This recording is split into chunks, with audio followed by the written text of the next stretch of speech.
Recorded live at 4ZZZ Studios Brisbane on 102.1 FM and broadcast across Australia on the Community Radio Network. You're listening to Z Games. With 10 years experience and over 500 episodes, Z Games brings you the best in gaming news, reviews, community and culture.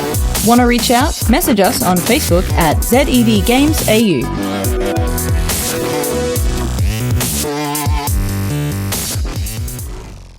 Hey, my name's Evie, and I'm here with Will. Just Will and I today. Just us again. It's just you and I. Some nice special time. Having a special moment. Special moments, yes. Today's a pretty special episode because we're focusing on some heavy metal elements. I'm excited, including a heavy metal game. I'm excited. Yeah, I'm excited. So good. Will's going to be chatting about Doom. As well as, chatting about the news. The news, of course. There's some pretty big news going on right now with the coronavirus and all that being crazy. I don't know. What's going on with this world? It's plaguing. I don't know. It's plaguing in real life. It's well, plug a game in there somewhere. It is game related, right? I don't know why, but that just made me think of The Happening. I don't know if you've ever seen that film. What is that? I don't think I've seen it. The Happening is like this movie where trees communicate via it has the wind or the something? guy who plays in the new Transformer movies, the main character, Mark something. Isn't Mark that his Zuckerberg? name? That guy? No. Oh, no, wait. I'm thinking of a different Z. Yeah, Mark. No, Wahlberg. Sorry, I'm thinking Wahlberg. Must be. It's a Berg still. It's still a Berg. No, it's Facebook guy. It's not Facebook guy. Yes, no, I haven't seen the movie, but I've seen like a review of it. That's how I get most of my horror movies. It was a very long time ago, and I don't really like horror or anything that makes me feel afraid for any reason. But I remember watching this genuinely terrified because it seemed plausible to me. That plants just randomly send out pheromones to kill you. Yeah, I don't know. It just didn't seem like an impossibility for some reason. Hey, some people are afraid that the sun will explode on us or a giant earthquake is going to take us out. I think plants are going to kill us. Plants will turn on us. Wow, what a conclusion to that. Happy thoughts. I don't know. I'm sort of in the mindset of however it ends, it ends. I'm not in control, I mean, I am in control in terms of what I say and what I do with my hands. Yeah, right. But I'm not omnipotent. I'm not, if something bad happens, I can only accept the fate of reality. Yeah. So, I mean, if we're going to go out, we might as well go out with a boom, right? Like Asura Wrath go out style. With a doom? With a badoom. Is this when you do badoom? Yes, there's my moment. Got double dooms in there. Double doomed. The world is doomed. Our puns is dooming the world. Yeah. I think it's a good time to maybe listen to some news. Let's switch that.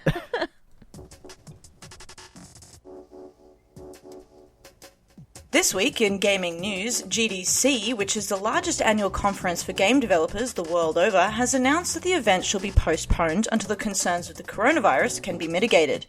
Event organisers announced, after close consultation with our partners in the game development industry and community around the world, we've made the difficult decision to postpone GDC this March. The conference will be postponed until a date later in the year. Both Sony and EA have stated their disappointment in the cancellation, however expressed their understanding of the health concerns.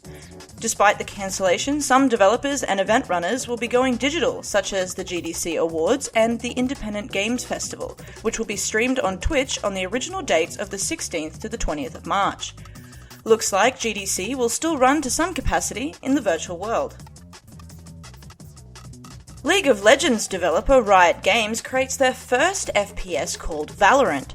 On March 2nd, Riot Games unveiled Valorant, which has previously been codenamed Project A, with a video showing 3 minutes of gameplay. Valorant appears to be a fusion of CSGO and Overwatch, combining tactical gunfights with specialized character abilities. Riot Games currently operates one of the biggest games in the world, League of Legends, and it is their only release in the past 10 years. However, Riot Games have released spin-offs from League of Legends. It's only now that Riot looks at a first-person shooter. With a strong focus on the competitive market, if Valorant does well, we could see another esport not too far in the future. If you'd like to check out the gameplay footage, head over to the Z Games Facebook page for the link at ZEDGamesAU. Animal Crossing New Horizons and Doom Eternal are coming out on the same day, March 20th. Because of this, both games companies have decided to create crossover content to celebrate their shared day of release. All this attention to its shared release date has encouraged Doom Eternal and Animal Crossing New Horizons Twitter pages to exchange affection, and fans have decided to make a strange little video showcasing their unlikely friendship. The animation by pixel artist Inix displays a day in the life of the Doomslayer and Isabelle as if their places had been swapped. The Doomslayer gathers fruit, helps neighbours and goes fishing. Meanwhile, Isabelle is destroying hordes of demons. Looks like both games are taking advantage of the promotion this shared release date offers. If you'd like to check out the animation, head over to the Z Games Facebook page at ZEDGamesAU.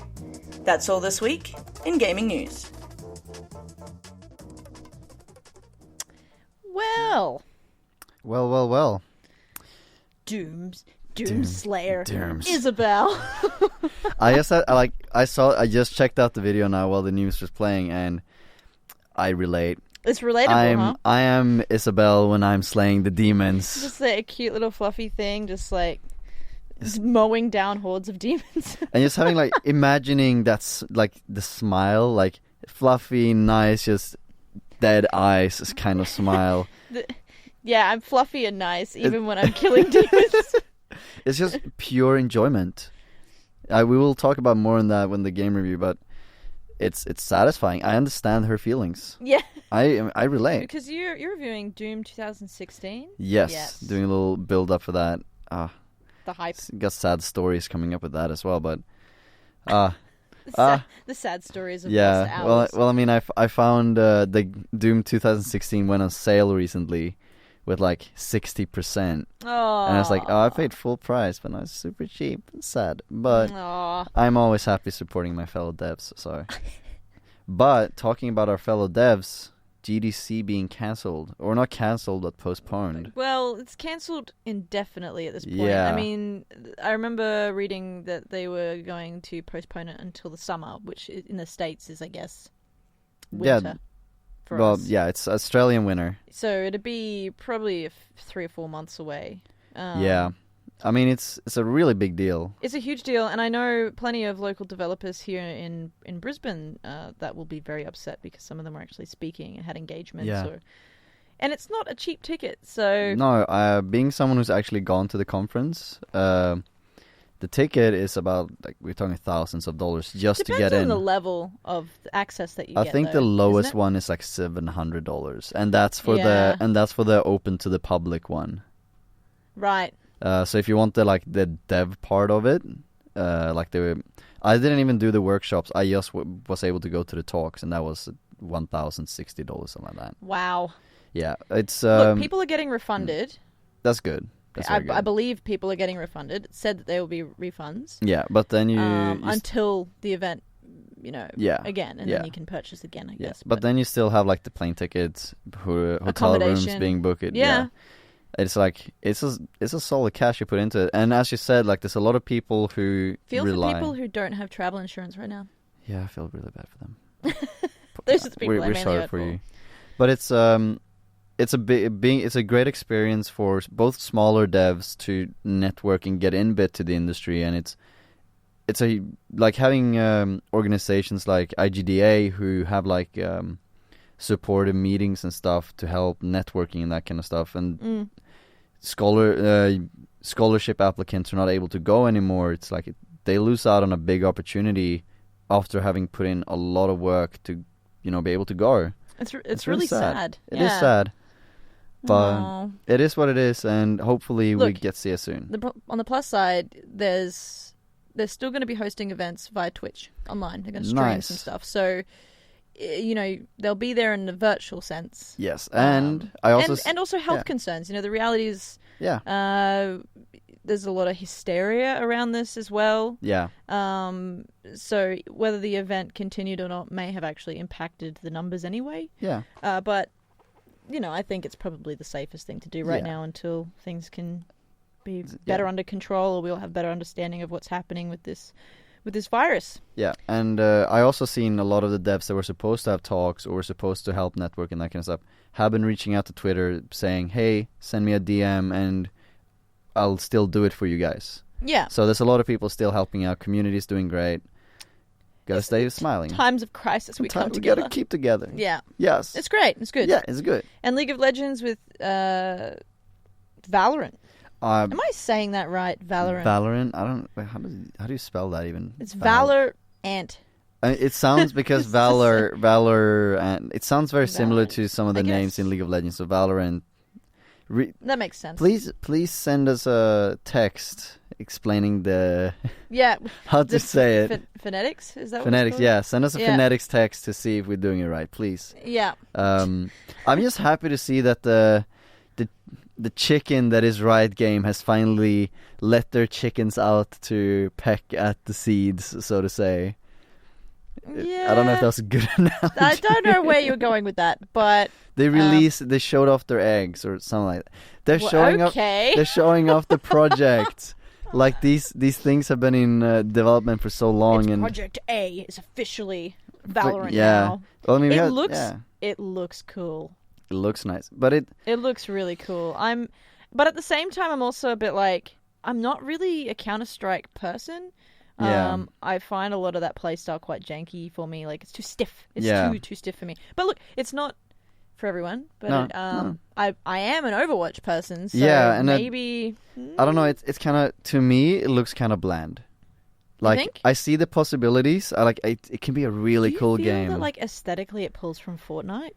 Because I feel like there's, like, some kind of Fortnite vibe happening. I feel like a Fortnite... Overwatch kind of vibe with like CSGO mixed in. Like, the thing is, the reason I say it feels bland is the visuals are not really catching my eyes. The gameplay, what I've like, the small things they've shown, and from previous leaks as well.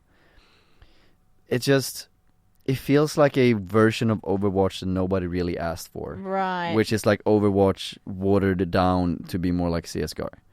So I'm really curious to see. And the main character looks like a much more feminine Witcher. Yeah, but I mean that's fine. That's cool. Like, if they make cool characters and all, it's just I'm curious to see what itch this game will scratch, so to say. Right. Like, I don't feel like I have the itch for this game at the moment. I feel like Riot have the potential to do anything.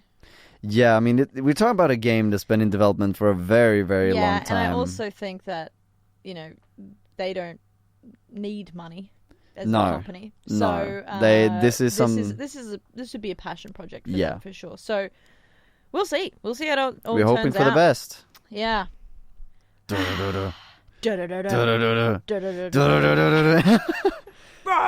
I mean, if my excitement isn't heard through this microphone, then my blood is not boiling enough and I need to play more Doom. Well, good thing there's more Doom coming. There is a lot more Doom soon. coming. A good kind of Doom. It's not a bad Doom. The happy Doom. The happy kind of Doom. Yes. I'll just jump straight into it. Yeah, get in there. So we're gonna get in there. Get in there. So we're gonna do a little review of Doom. So, as everybody knows, probably Doom Eternal is to be released pretty soon, and as a little build-up of that, I decided to go ahead and buy Doom 2016, a game I've been looking at for ages, wanting to play. And you finally had the excuse to actually do it. And I finally had an excuse to actually buy it. Sad face that I didn't get it when it was cheap. But anyway, we're supporting the devs and they deserve it, because Doom 2016 is one of my favorite games ever. I love it. It's... Ever? Ever. Okay. That's like a tall order. That's a very tall order. So, it was created by id Software and Bethesda Game Studio Austin. And I want to mention the composer as well, Mick Gordon, because I feel like the game is 50% the music. I feel like it. Okay, so really when you say this is the best game ever, you're just saying, I like music more than games. No. So, because we're going to get to that. We're going to start off with the narrative a little bit, because Doom 2016 is not a narrative-heavy game, but it has some narrative, and I see it kind of as like the nice extra slice of cheese in the platter, but it's not the main dish, so to say. And these analogies are like really weird. I need to practice, all right? So it basically starts off on Mars. You're in like a secret, not a secret, but like a airspace kind of research facility. And at this facility, they have found out a way to harness energy from hell, basically, to feed the energy craving that we have on Earth. A pretty cliche kind of problem. Right, so they're trying to mimic the sun energy?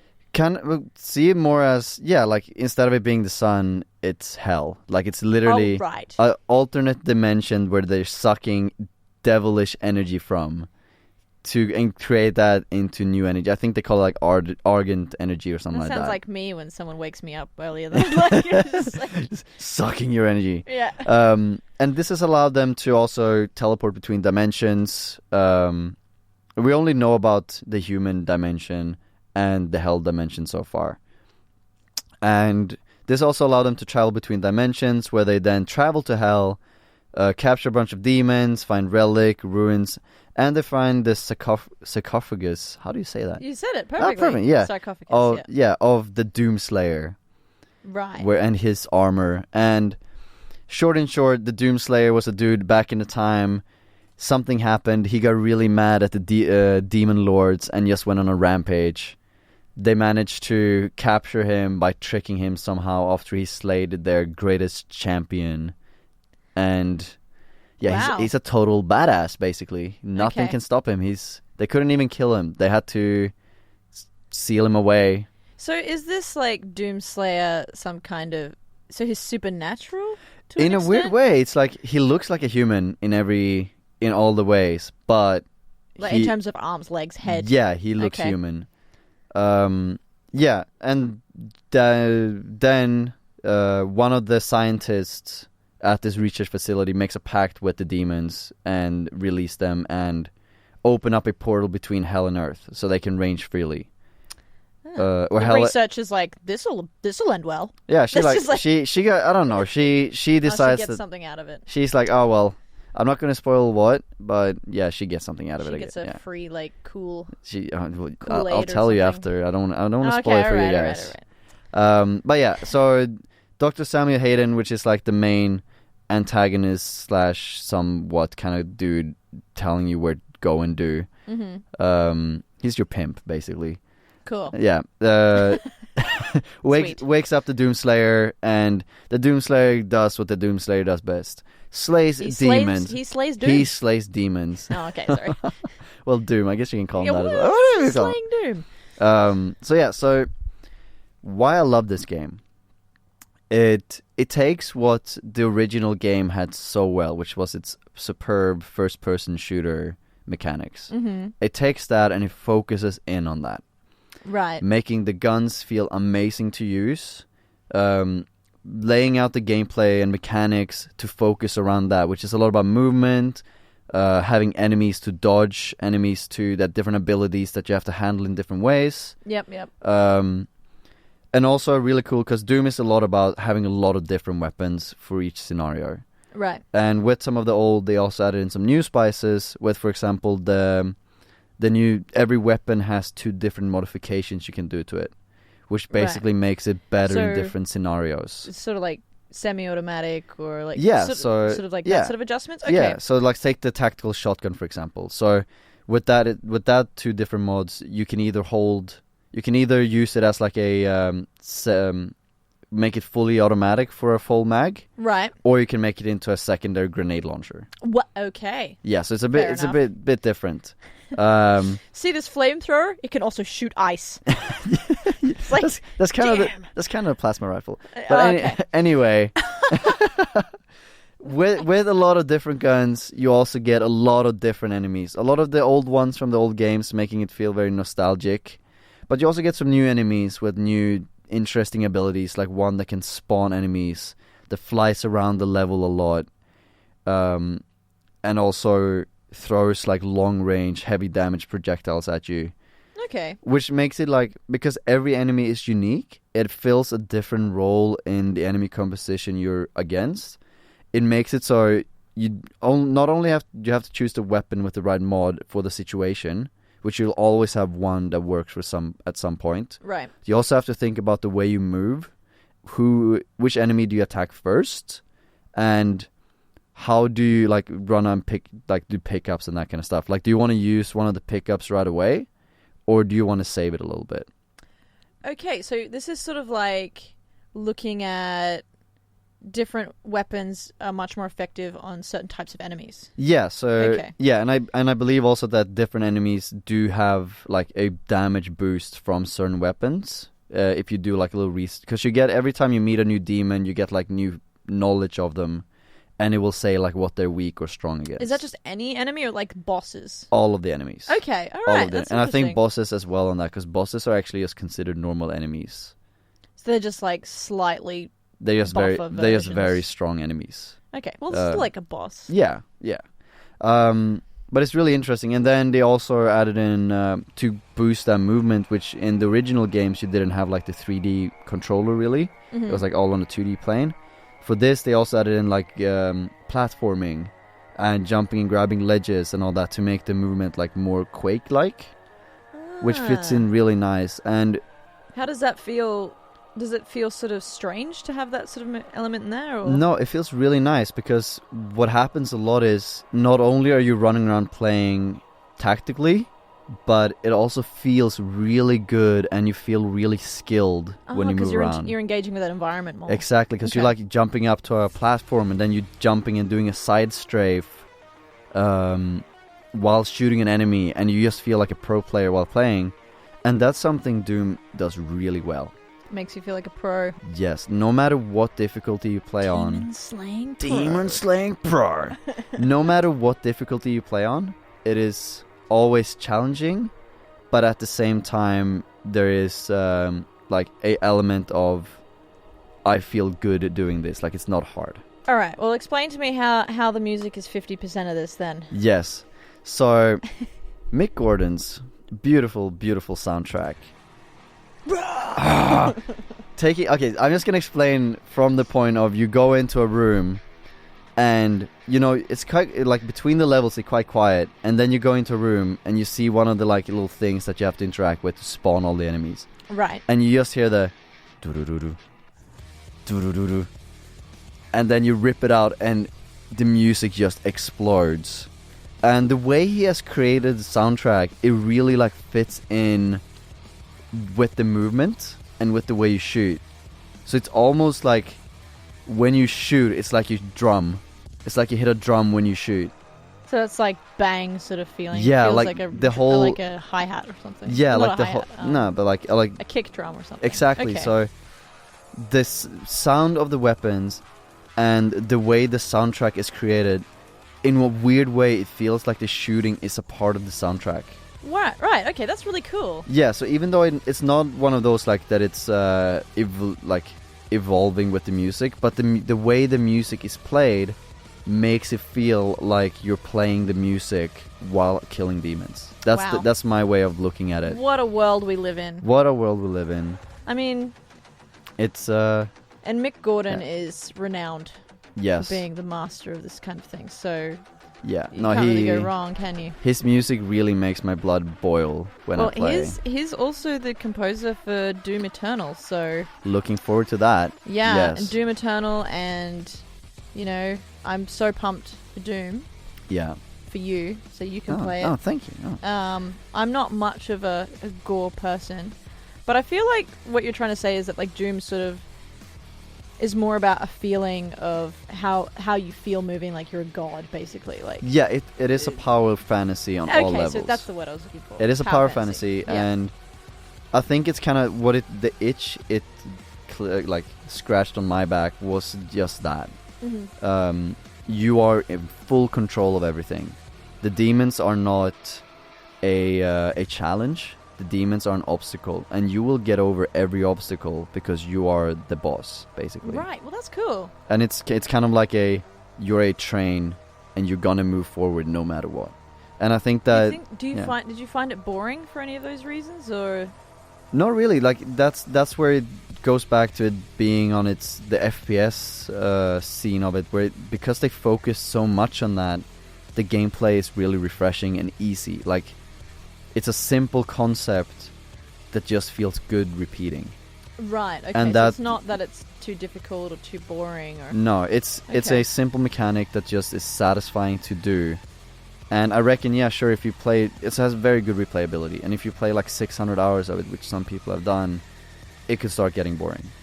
But for just playing through the campaign once or twice or thrice, you won't get bored. It just feels good, especially when you start upping the difficulty. It's like a first-person hack and slash. It is. Yeah, that's actually a perfect analogy for this. I was just like trying to picture, because I'm like, I really do like hack and slash kind of games, but I guess this is more of a first-person perspective.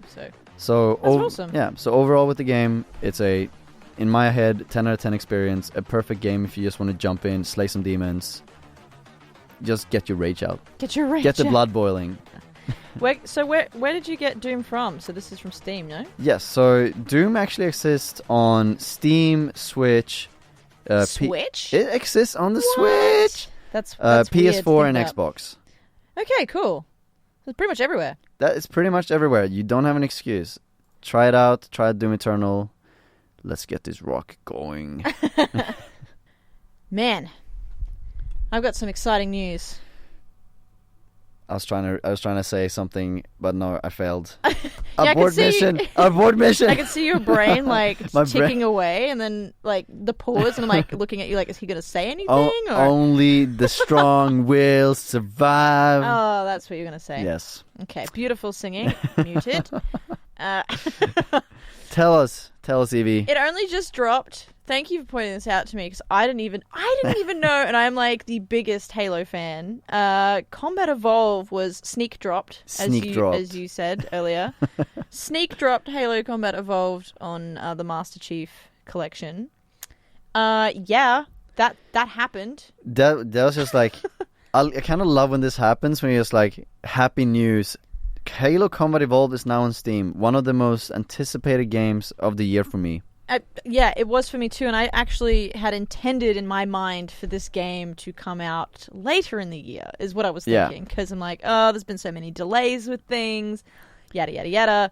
I'm probably just going to, take it easy and not stress about Halo. I know it's coming. I've got the Master Chief Collection. Don't stress. And then to be doing the news this week, and then for you to message me going, hey, you mentioned Halo Combat Evolved. I'm going, what? What are you saying? What is that? I mean, it's way down memory lane for me, because if ever I was going to buy Halo for PC, it was just to play Combat Evolved. Yeah, me too, exactly. My first time in Australia as a kid was the first time I played a Halo game, and that was Halo Combat Evolved with my dad. Aww. And I would love to play duo with you, Evie.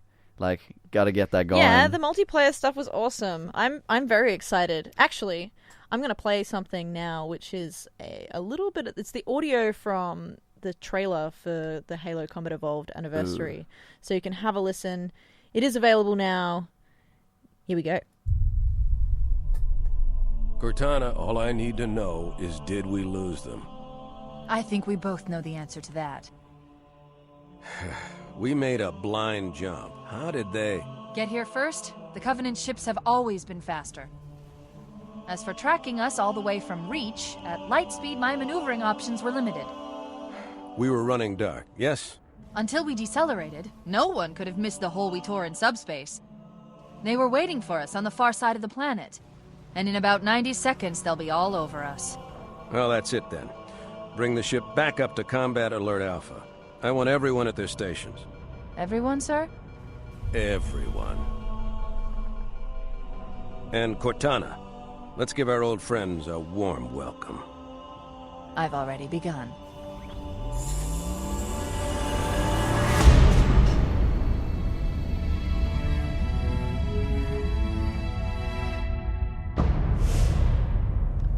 How hyped.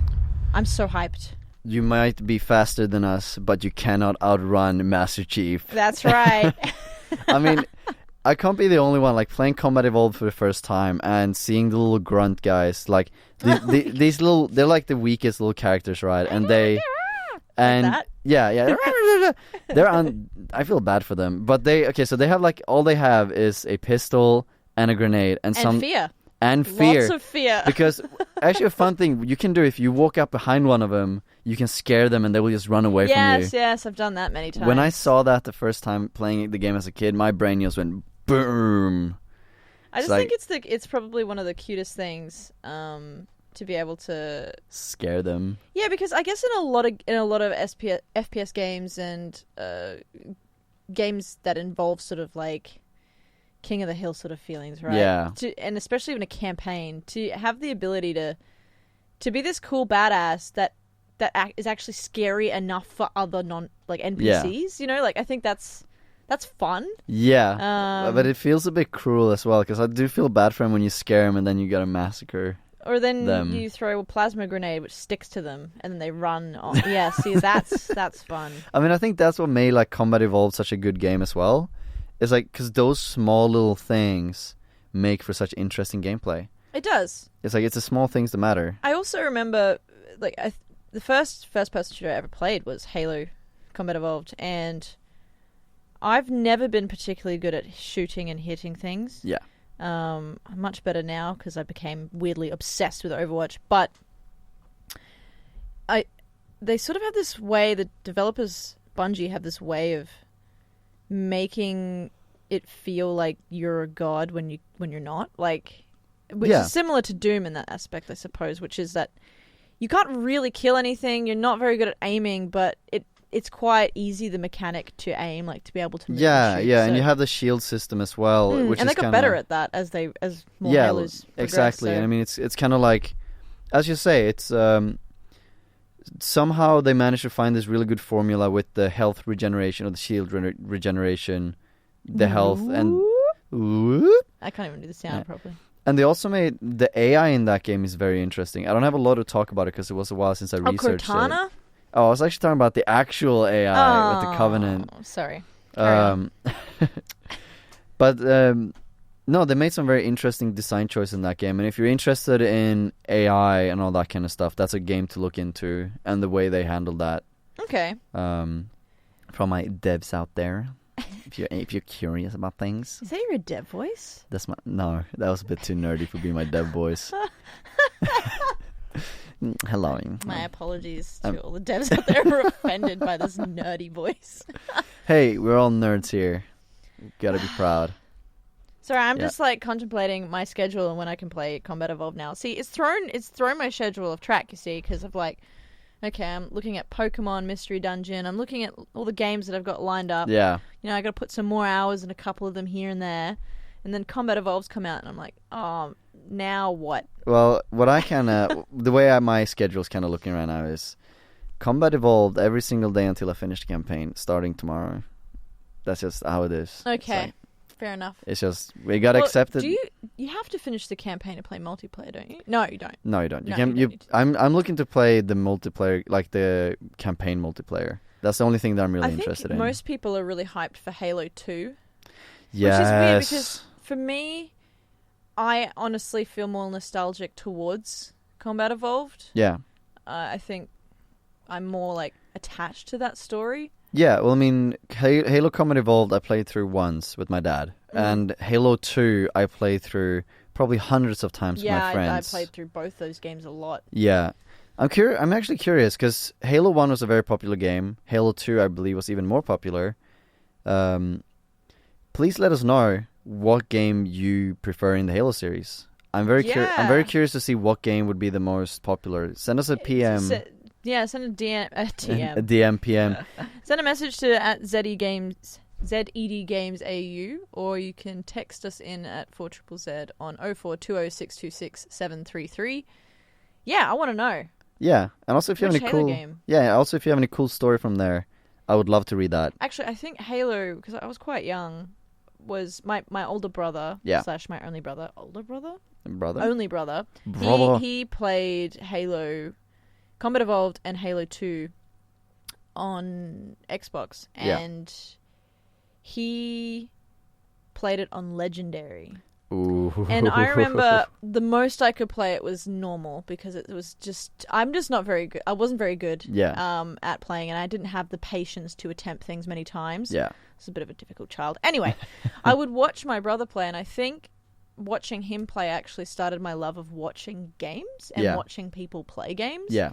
which then obviously many, many years later birthed streaming video games and so on, which has like made my life so much easier to watch people play now. But my brother was so good on Legendary, so patient. I used to get so strung out sitting next to him on the couch watching him play, and it was probably some of the best memories I have of Halo was watching my brother play on Legendary and be like, wow, he's unreal. Yeah. No, like the way I imagined Combat Evolved as well was a similar thing with me and my dad. You know, I always grew up watching my dad play games. Like he played the original Doom when I was a kid on the PS1, and he played all these other games. And Halo was the first game where I was good enough to play with him. So you felt like you're on the same league as your dad then. Yeah, it was when I finally got into starting playing more serious games, if you can say that. Yeah. Which for me, I guess, kind of was the thing that got me hyped for games, because sometimes you grow out of it when you don't really play a lot of games. So maybe you could say Combat Evolved was my gateway game. Gateway game! My gateway game! Oh my goodness. Gateway games, Doom. That's the title of this episode. I take it. Awesome. Well, it's been a fun day today, talking about white, straight, male leads in games. I imagine that's what they both are, actually. Actually, I do think that John is dark-skinned. Or how you say that? Master Chief. I don't actually know. Has he ever revealed his face? I think you see the back of his face in one of the animated episodes. I'll have to look this up. I'll chase it up. In any way, I'll find out. I need the truth. Oh no! Wait, actually, yeah, I'm pretty sure. Yeah, he's white. Well, his name is John, and it's just super stereotyped. There is a backstory to him where you see him as a kid. Oh, that's right. There is too. Damn. Oh well. Power fantasies. We need to get them more diversified. Yes, please. Diversify. Thank you. The end. Okay, bye. Bye. All right, we'll see you guys later. Thanks for tuning in. Bye. Bye. Thanks for listening to Zed Games. If you'd like to listen to more, check out our podcast on Spotify or follow us on social media at ZEDGamesAU. See you next time.